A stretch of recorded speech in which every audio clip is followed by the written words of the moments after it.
2 number تو پرانے ہیں اور سب کو معلوم ہے، فلم والے اور اخبار والے وہی استعمال کرتے ہیں۔ ایک میں اپنے لیے رکھتی ہوں، خاص لوگوں کے لیے۔ آج کل ملک خاص لوگوں میں شامل ہے، یہی سمجھ لو اس کا خاص آدمی ہونا ہی تمہاری زندگی کی ضمانت بن گیا۔ قدرت کے کھیل ہیں سب، وہ بولی۔ پھر فون کی گھنٹی بولی تو میں نے ریسیور آن کر کے کان سے لگا لیا۔ یس نیلم کہاں ہے؟ یہ ملک کی آواز تھی۔ میں نے ریسیور نیلم کو تھمایا۔ آپ کا خاص آدمی، بڑی لمبی عمر ہے اس کی، ہم اس کی بات کر رہے تھے۔ نیلم نے کہا جی میری سرکار۔ اچھا چلو خدا کا شکر ہے، اب میں اور کیا کہوں، قدردانی ہے آپ کی، بندہ نوازی ہے۔ اچھا بات سنو، وہ ہے کہاں؟ پھر تم یوں کرو، اسی یہ نمبر بتا دو، کسی سے کہہ دو یار کہ اس نمبر پر ناصر سے بات کر لے پلیز۔ تھینک یو ملک۔ ہاں وہ ہنسی، مجھے پتا ہے تم بڑے کاروباری ہو، نیکی کے بدلے میں صرف شکریہ کافی نہیں، تمہارے لیے اس کی قیمت وصول کرو گے۔ اس نے فون بند کر کے میری طرف دیکھا۔ تمہارا دوست بالکل ٹھیک ہے۔ مجھے نیلم کی گفتگو اور صورت کے تاثرات سے اس کا اندازہ ہو چکا تھا۔ میرے سر پر بڑا بوجھ تھا، بہت عذاب سے بچا لیا مجھے آپ نے۔ ایسا مت کہو، مارنے بچانے والا تو اوپر وہی میرا اور تمہارا اور چھوٹے بڑے ملک کا رب ہے، باقی سب تقدیر کے کھیل ہیں جو ہم نہیں سمجھ سکتے۔ ابھی وہ تم سے خود بات کرے گا، تمہارا دوست۔ رئیس ہے کہاں؟ بڑے ملک صاحب کی کوٹھی میں نے چھوٹے ملک سے کہا ہے کہ وہاں کسی کو فون کر کے نمبر بتا دے، وہ رئیس کو پیغام پہنچا دے کہ ناصر سے بات کر لو۔ میں نے کہا کیا رئیس قید میں ہے؟ وہ مسکرائی، بھائی مجھے کیا معلوم، ایک خوشخبری تو مل گئی تمہیں کہ وہ زندہ ہے اور خیریت سے ہے، بات بھی ہو جائے گی، خود ہی پوچھ لینا اس سے جو بھی پوچھنا ہے۔ نرس ٹرے اٹھائے ہوئے نمودار ہوئی۔ میں ان کے روم میں گئی تھی۔ میڈم دوا دینی ہے، یہ یہاں بیٹھے ہیں، ڈریسنگ بھی کرنی ہے۔ میں نے کہا دوا تو میں کھا لوں گا، ڈریسنگ کی کوئی ضرورت نہیں۔ نرس نے میڈم کی طرف شکایتی نظروں سے دیکھا، آپ سمجھائیں ان کو۔ نیلم نے کہا چلو جاؤ، اچھے بچے ضد نہیں کرتے۔ میں نے کہا رئیس کا فون آیا تو میں بتا دوں گی تمہیں۔ کچھ دیر بعد نرس ڈریسنگ کر کے فارغ ہو چکی تھی۔ نیلم فون کا ریسیور اٹھائے میرے کمرے میں آ گئی اور پاؤں صوفے پر رکھ کے بیٹھ گئی۔ فضول باتیں بہت ہو گئیں اور ہوتی رہیں گی بعد میں، اب ذرا کام کی بات ہو جائے، وہ بولی۔ میں نے کہا کیا کام کرنا ہے مجھے بتائیے، ویسے تو آپ خود بھی کام پر نہیں گئی آج۔ یہ بتاؤ کہ تم بڑے ملک صاحب کے گھر میں کیسے پہنچ گئے تھے؟ میں نے کہا انہوں نے آپ کو کچھ نہیں بتایا؟ یہ میرے سوال کا جواب نہیں ہے، میں تمہاری زبان سے سب سننا چاہتی ہوں۔ اس نے مجھ پر نظر جما کے کہا۔ میں نے اسے سب بتا دیا۔ وہ غور سے سنتی رہی اور اپنے ہاتھوں سے گھٹنے سمیٹے اپنے گھٹنوں پر تھوڑی ٹکائے بیٹھی رہی۔ اس کا چہرہ ہر قسم کے جذبات اور تاثرات سے عاری رہا۔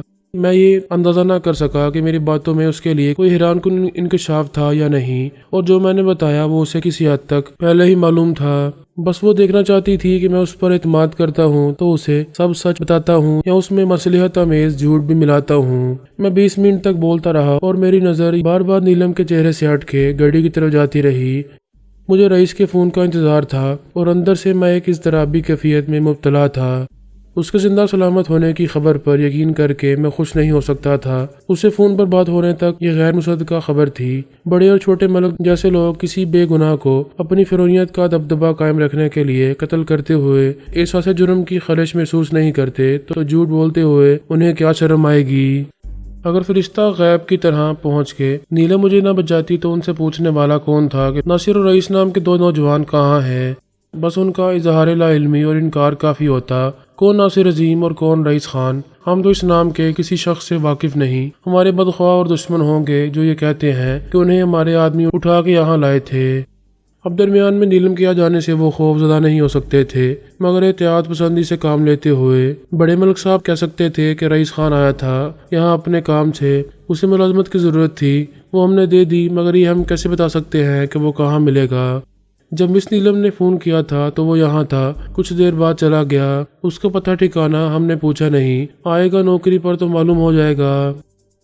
وہ کہیں نہ ملتا اور کبھی بڑے ملک صاحب کی عنایت خسروانہ سے عطا ہونے والی نوکری کے لیے نہ پہنچتا تو کس کی مجال کے ملک صاحب سے جواب طلبی کرے؟ ایسے سینکڑوں ملازم اور ضرورت مند آتے جاتے رہتے ہیں، انہیں کیا معلوم وہ کون تھا، کہاں سے آیا، کدھر گیا وہ؟ خاموشی کے ایک طویل وقفے کے بعد نیلم نے کہا، ناصر تم جانتے ہو یہ بڑے ملک صاحب کیا چیز ہیں؟ میں نے لا علمی کا اعتراف کر لیا۔ نام بڑا ہے ان کا، خود بھی بڑی چیز ہے، مگر اس سے زیادہ میں کچھ نہیں جانتا۔ وہ جدی پشتی جاگیردار ہے، شاید انہیں خود معلوم نہ ہو کہ ان کی زمین اب کتنی ہے۔ ان زمینوں پر سینکڑوں مزارے ان کے خانہ جات غلاموں کی طرح چلتے ہیں۔ ان کی 2 شوگر ملز ہیں، ایک سیمنٹ فیکٹری ہے، آئل اینڈ سوپ انڈسٹری ہے، فیصل آباد شیخو پورہ روڈ پر ٹیکسٹائل مل ہے اور پتہ نہیں کیا کچھ ہے۔ بڑے ملک صاحب قومی اسمبلی میں تھے، اب سینٹ میں جانے کی تیاری کر رہے ہیں۔ چھوٹے ملک کو وہ صوبائی اسمبلی میں ہی رکھیں گے۔ اسے سیاست سے کوئی خاص دلچسپی نہیں ہے، مگر یہ ان کی موروثی سیٹ ہے جسے اپنے خاندان میں رکھنا ضروری ہے۔ چھوٹے ملک کا بزنس ہے امپورٹ ایکسپورٹ کا۔ یہ بڑا اچھا نام ہے ہر قسم کے جائز ناجائز بزنس کے لیے۔ ہاں، وہ chamber of commerce and industry کا ممبر ہے۔ اس کی بہت سی کمپنیاں اسٹاک ایکسچینج میں رجسٹرڈ ہیں جن کا وہ ڈائریکٹر ہے۔ دونوں بھائی کئی ارب روپے قرض لے چکے ہیں مختلف قومی اداروں سے، مگر اس کا سود تک ادا نہیں کرتے۔ میں نے کہا جیسے سب نہیں کرتے۔ وہ مسکرائی۔ ان کو غصہ اس بات پر تھا کہ عین وقت پر جب انتخابات قریب ہیں تمہاری وجہ سے ان کی شکست کے اسباب پیدا ہو گئے۔ میری وجہ سے؟ ہاں، تمہاری وجہ سے۔ انہوں نے کچھ سامان منگوایا تھا بیرون ملک سے، بڑی مشکل سے ملتا ہے وہ سامان۔ آپ کو معلوم ہے وہ کیا سامان تھا؟ سب تخریب کاری میں استعمال ہونے والی چیزیں تھیں، ٹائم بم وغیرہ۔ ہوں گے، تم نام جانتے ہو، مجھے تو کچھ پتہ نہیں۔ میں نے کہا ایسی تباہ کن چیزوں کا انتخابات سے کیا تعلق؟ کیسے بے وقوف آدمی ہو تم؟ بھائی جب انتخابات ہوتے ہیں تو پہلے ایک تحریک چلتی ہے، جیسی آج کل چل رہی ہے، تحریک بحالی جمہوریت، MRD، تحریک جلاؤ گراؤ، توڑ پھوڑ، تخریب کاری اور دھماکے سب ہوتا ہے۔ ملک صاحب ویسے تو ہر حکومت کے آدمی ہیں، مگر در پردہ ہر اپوزیشن کے ہمدرد بھی رہتے ہیں، تاکہ کل کو اگر اپوزیشن ہی برسر اقتدار آ جائے تو یہ پھر ان کی گڈ بکس میں شامل ہوں۔ ایسا ہی ہوتا ہے یہاں اور ہوتا رہے گا۔ چت بھی میرا، پٹ بھی میرا۔ ملک صاحب نے MRD کو صرف اخلاقی نہیں مالی امداد بھی فراہم کی اور باہر سے اپنے مخصوص رابطے استعمال کر کے کچھ سامان منگوایا جو انہیں بحالی جمہوریت کے تحریک چلانے والے کارکنوں کے حوالے کرنا تھا۔ وہ تمہاری حماقت سے نہ جانے کون لے گیا۔ میرا کیا قصور تھا اس میں؟ قصور یہ تھا تمہارا کہ تم نے اس سوٹ کیس کو کھولا، دیکھا، اس میں سے $27,000 نکال لیے۔ وہ دوسرے سوٹ کیس میں تھے، وسیم کے سوٹ کیس میں۔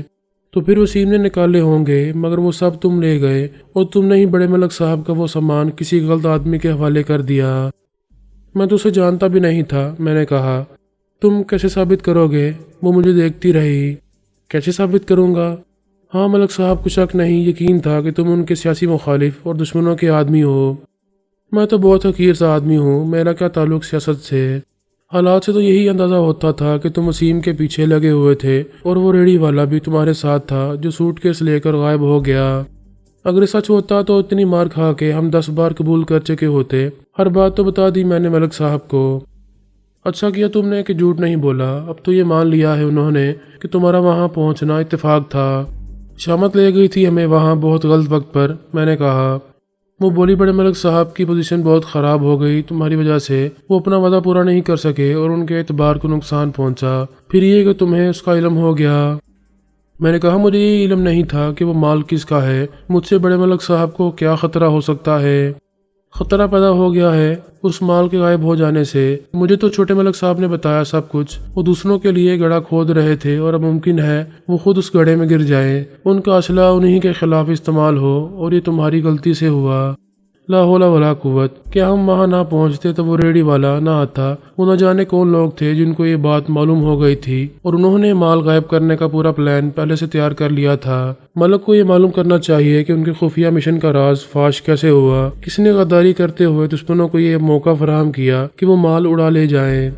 ظاہر ہے کوئی گھر کا بھیدی ہی نمک حرام ثابت ہوا۔ اصل خطرہ تو وسیم نے مول لیا تھا اپنی بے وقوفی سے یا لالچ میں۔ وہ لوگ اسے کہیں بھی مار کے اس سے سوٹ کیس چھین سکتے تھے۔ ٹھیک کہتے ہو تم، مگر کیا یہ غلط ہے کہ اس ریڑھی والے کو سوٹ کیس خود تم نے دیا تھا؟ ملک کو کیا معلوم کہ تم کون ہو اور وہاں کیا لینے گئے تھے؟ نیلم نے کہا۔ چلو اس نے معلوم کر لیا، سچ اگلوا لیا ہم سے۔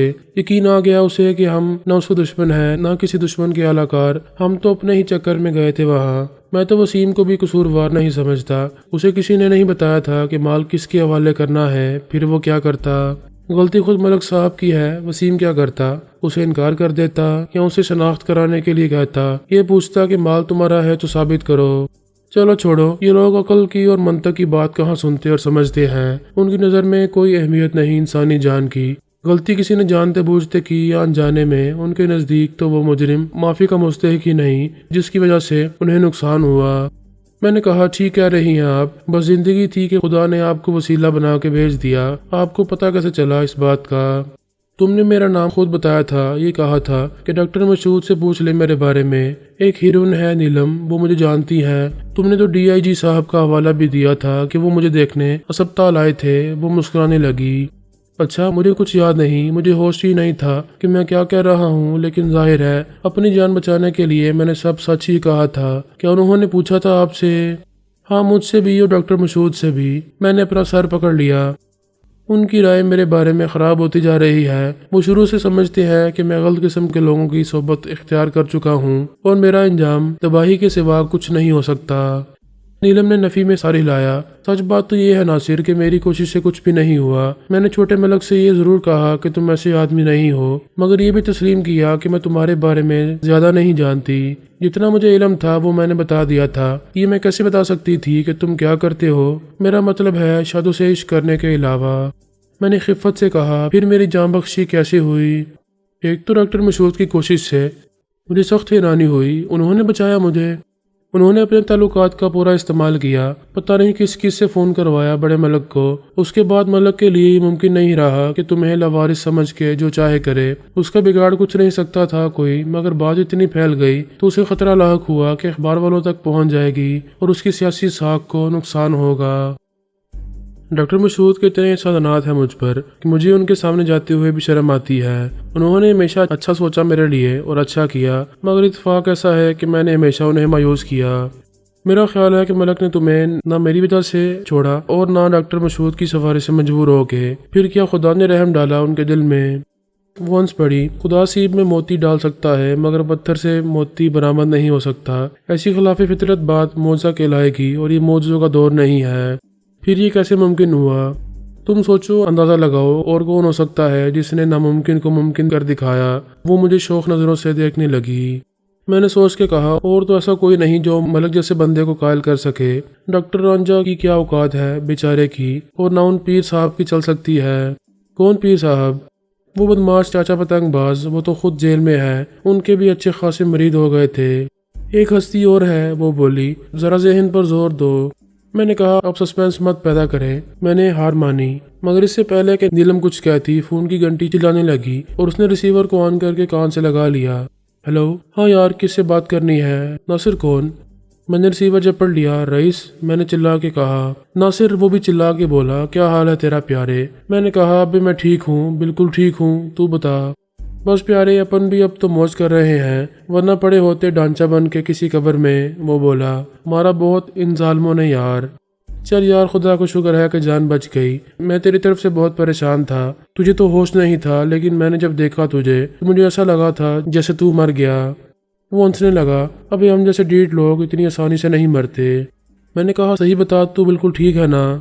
ابھی ذرا ہڈیاں درد کر رہی ہیں اور اٹھتے بیٹھتے ہائے خود بخود نکل جاتی ہے، لیکن اندر باہر سے کوئی چیز ٹوٹی پھوٹی نہیں ہے۔ 2-4 دن میں پھر خچر کی طرح دوڑنے لگیں گے۔ ابھی تو ملک صاحب کی مہربانی سے بڑی خاطریں ہو رہی ہیں اپنی، قسم اللہ کی طے کرنا مشکل ہو گیا ہے۔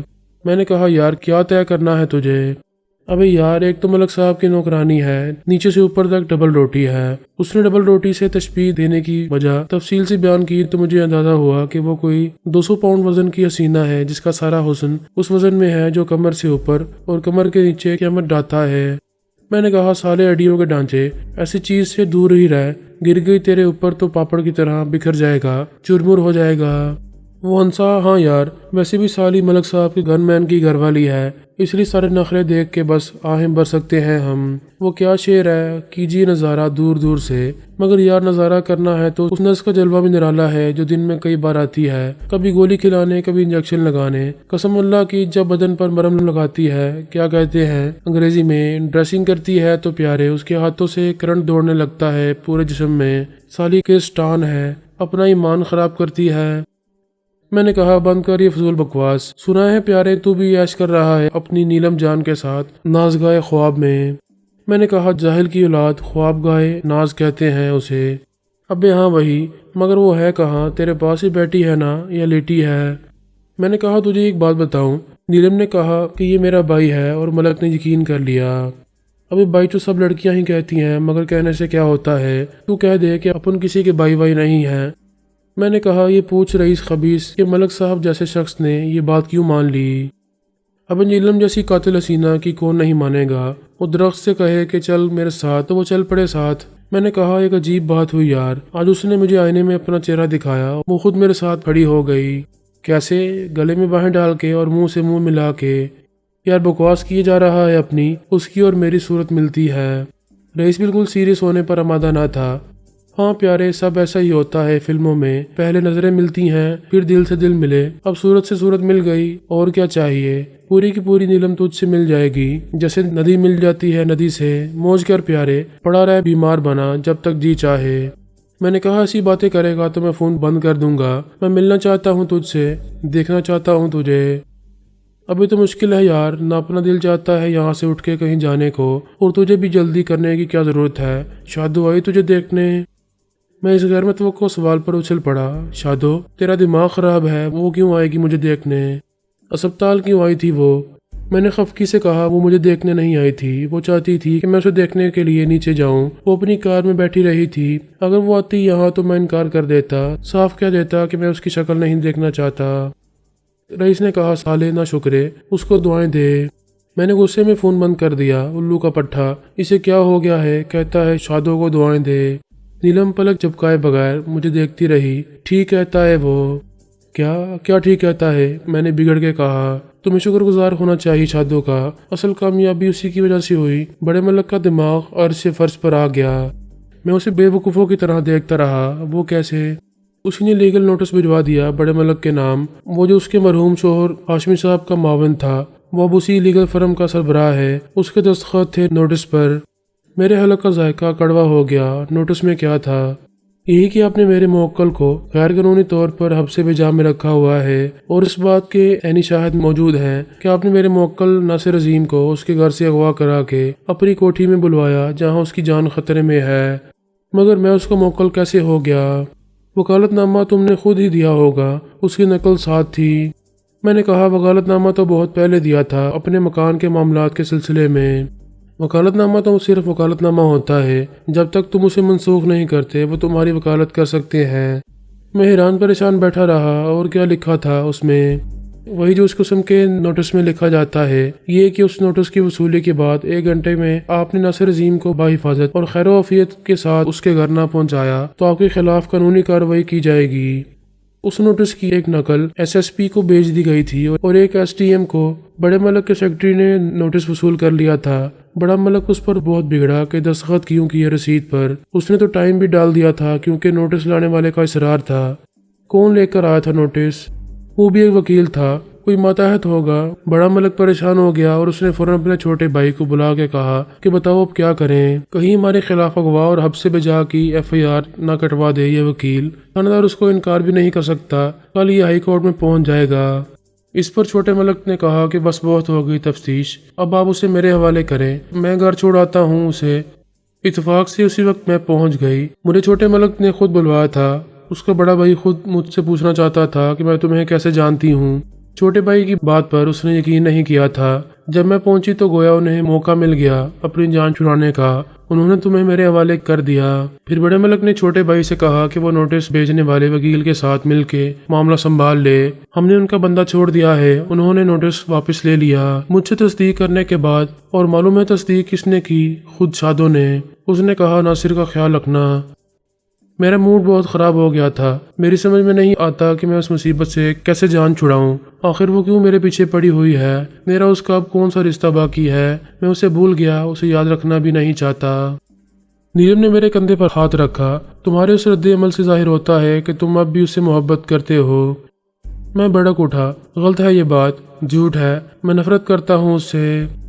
نفرت بھی ایک روپ ہوتی ہے محبت کے جذبات کا۔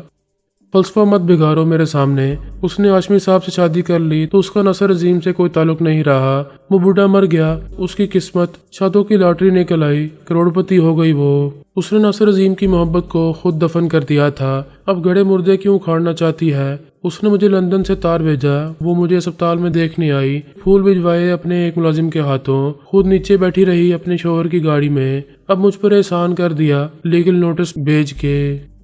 اس نے برا کیا، اس میں اتنا مجتہد ہونے والی کون سی بات ہے آخر؟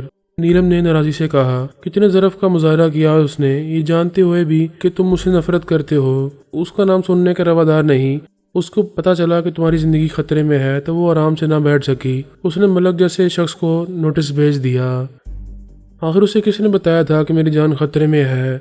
میں نے، نیلم نے بے خوفی سے کہا۔ میں نے کہا کہ میں ہوں عینی شاہد اس کے اغوا کی، میں گواہی دوں گی عدالت میں۔ میں نے کہا اسے کہ ڈاکٹر مسعود کو بھی یہ بات معلوم ہے، میں ہیر رانجھا سے بھی ملی تھی، ان کا برا حال تھا رو رو کے۔ میں انہیں اپنے ساتھ لے کر گئی تھی ہاشمی صاحب کی کمپنی میں، اور انہوں نے وہاں وکیل کو سب بتا دیا تھا کہ تمہیں کس طرح اغوا کیا گیا اور اغوا کرنے والے کون تھے۔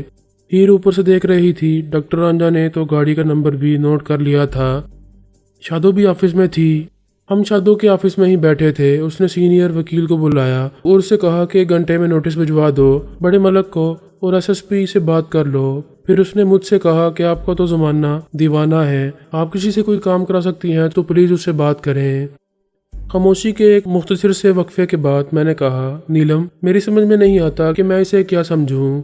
میری خوش قسمتی ہے کہ اتنے لوگ میرے لیے پریشان ہوئے۔ میں کس کس کا شکریہ ادا کروں؟ میرے جیسے لاوارث آدمی کے لیے سب ملک کے سامنے کھڑے ہو گئے۔ نہیں، یہ ہمت صرف شادو نے کی۔ شکریہ ادا کرنا ہے تو اسی کا کرو، وہ بولی۔ باقی سب تو بس تمہاری صفائی پیش کر رہے تھے اور درخواست کے انداز میں سفارش کر رہے تھے بڑے ملک سے۔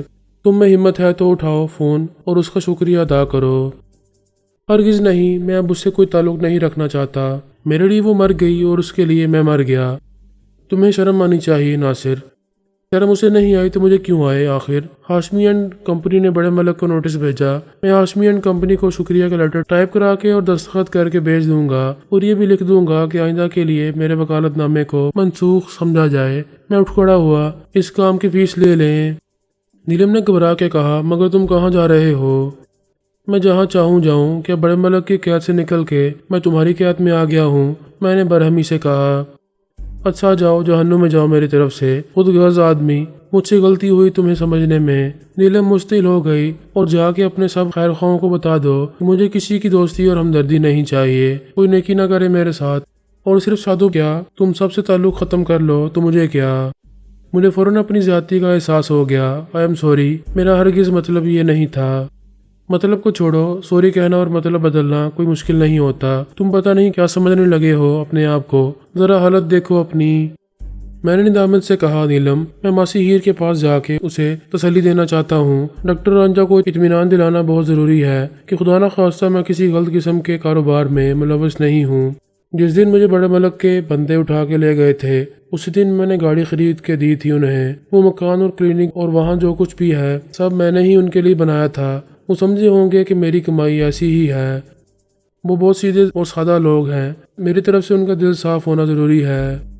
ان کا دل صاف ہے، نیلم رکھائی سے بولی۔ ویسے بھی وہ آنے ہی والے ہوں گے یہاں، کل بھی آئے تھے، میں نے سب بتا دیا تھا انہیں۔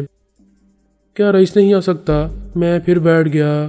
اس کی حالت تم سے زیادہ خراب ہے، تمہاری فکر کرنے والے بہت تھے، اس کا تو کسی کو پتہ بھی نہیں تھا۔ میں نے کہا، پھر اسے کس نے بچایا؟ دنیا میں نہیں جس کا کوئی اس کا خدا ہے۔ یوں سمجھ لو کہ تمہاری وجہ سے وہ بھی بچ گیا، مارے جاتے تو تم دونوں ایک ساتھ مارے جاتے۔ اب اسے بڑے ملک صاحب نے ہی پناہ بھی دے دی ہے۔ پناہ کیسی؟ اسے رکھ لیا ہے اپنے پاس، اپنے ملازموں میں شامل کر لیا ہے، وہ بھی ان کی کوٹھی میں ہی رہے گا، وہ بولی۔ میں نے ایرانی سے کہا، اور کام کیا کرے گا؟ اسے تو کچھ آتا بھی نہیں۔ سب سیکھ لیتا ہے آدمی، آخر تمہارا دوست ہے، اتنا بے وقوف بھی نہیں ہو سکتا۔ اور پھر بڑے ملک صاحب کون سا اسے چیف اکاؤنٹنٹ یا ہیڈ خانسامہ بنائیں گے؟ کچھ نہیں کر سکتا تو چل گاڑیاں صاف کر، چھت پر سے کوے اڑایا کر۔ نیلم کی وضاحت کے باوجود یہ بات میری سمجھ میں نہ آ سکی۔ میں رئیس کو بہت اچھی طرح جانتا تھا، اس نے زندگی بھر ڈھنگ کا کوئی کام کیا ہی نہیں تھا، اور کسی جگہ بھی جم کے محنت، لگن اور ذہانت سے کوئی ذمہ داری نبھانے کی اس نے کبھی کوشش بھی نہیں کی تھی۔